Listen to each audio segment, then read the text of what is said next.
Kevin walked into the right gym and learned Muay Thai from the very authentic Thai style. And then I would go in there and Master Chan, who I think is still in Las Vegas, I would walk in and I'm still drinking and partying and everything. He was like, "Oh, baby, you're fat. You need to lose weight." And I was like, no, that didn't come from my dad. That came from this Thai man that has nothing to gain in my life but to be like, "Hey, you need to work out."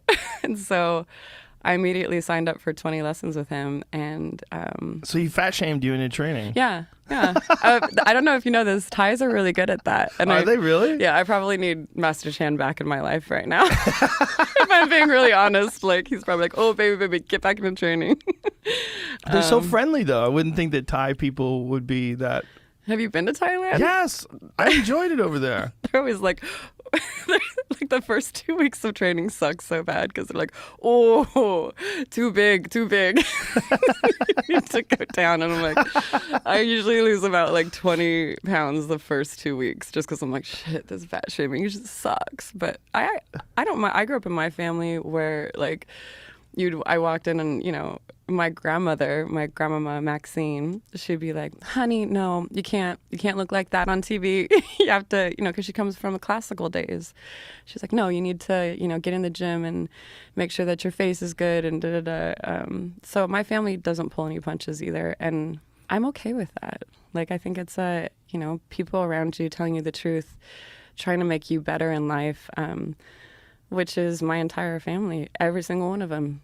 Like, yeah, it's a weird time today where you're not supposed to do that anymore. They want nobody to stop around me. They want you to preserve people's feelings now, but there's like fat shaming only works if you feel bad. Like if you feel bad, if you do it, or if the person feels bad, if it like you can't fat shame me. Yeah, I'd be like, "Oh, I'm fat. Okay.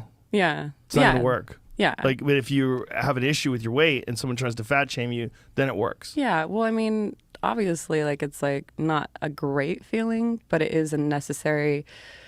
Somebody cares about you when they're like, "Hey, be like, okay, hey, you're doing this in your life, and it's probably not benefiting you. Like, how can I help you?" And in my family, the Italian part of my family is just like. It's funny because you walk into like Thanksgiving, they're like, "Okay, you're 5 pounds up. Way to go. You're going to stay away from the mushroom raviolis this time." And I'm like, "Why do you have 4 different types of bread on the table? This is your fault." Well, people do it because they care about you sometimes, but sometimes they do it just because it's a place to be cruel. Well, I don't care about those people. Then. Oh, that's good. Yeah. That's the internet. Yeah, that's a lot. That's the entire Twitter. Yeah, yeah. That's a lot of it. It's super unhealthy for them too. They don't even realize it. They're spitting out all this like emotional poison. They're doing it all day long. It's like that's not good. It's not good for you either. You can't feel good about yourself. You're just being mean to people all day. Yeah, but that says more about them than it does about you. Yeah, it does. And look, people talk like that all the time. The difference is it seems different when it's written down. Mm-hmm. Like if you just had people alone in a barbershop, they would just be talking shit and insulting people. Yes, which is great. But now it's written down. Yeah. That's the difference. Louis C.K. said that to me once.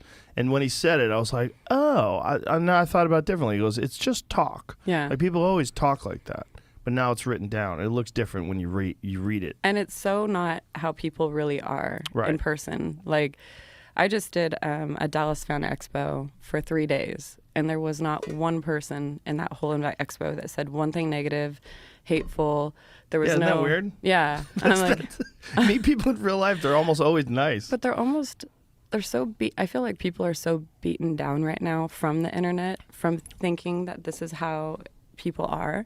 Yeah. That they're just beaten down, and then they get out, and I'm just hugging as many people as possible. I'm shaking their hands. I wish I had more time than that for, those 3 minutes with them because, I'm not necessarily an extrovert. It's not like I want to be out there like and talking to a bunch of people, but I feel like that's what people need right now. And I love doing it. So I've got like 4 more fan expos this year that they're tiring, and you have to keep your energy up for each different person. But I just think out of all the years I'm going to do this, it's going to be this year, so I can look people in the face and let them know that this isn't real life over here on the internet. This is real life. Yeah.